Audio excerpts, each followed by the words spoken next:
Welcome back to App IQ, and today I'm going to show you how to arrange and layer elements in Canva.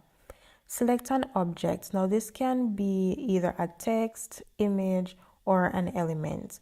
So we want to bring something forward or backward.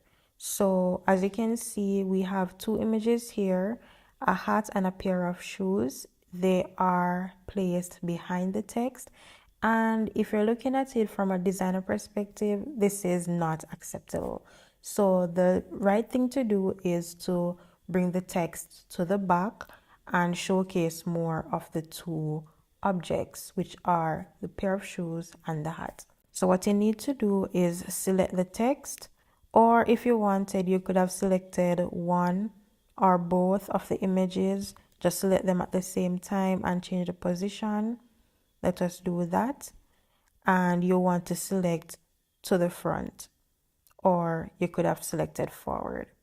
And there you have it. These two images are to the front of the text. You can still read the text, know what it is saying, while still showcasing both images. Next, you can do alignment or distribute the images. One thing that you can see that is kind of out of place is this pair of shorts.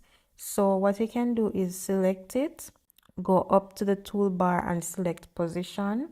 So you can choose to align the pair of shorts or simply say the object to the left, to the right, center, top, or bottom, whichever is your preference.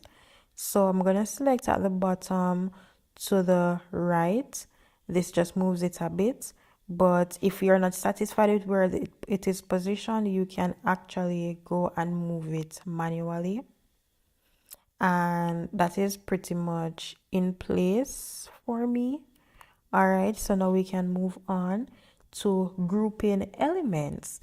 So now we can group these three images here. We can group the hat.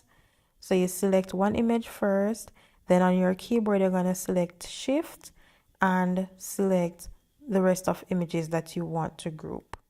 Group pops up, so all you have to do is select group, and now these three images are grouped. So when you move it, they will move together. Then you can also ungroup. So here you can see this toolbar is still open, so you select ungroup, and now the images are no longer grouped together. Lastly, you can lock elements, and we've done this before. So all you have to do is select this image, two-finger click on your mouse, and go to lock. And you can either choose to simply lock it or lock position only. Whichever you choose to do is fine by you. So you select lock and the image will be kept in place.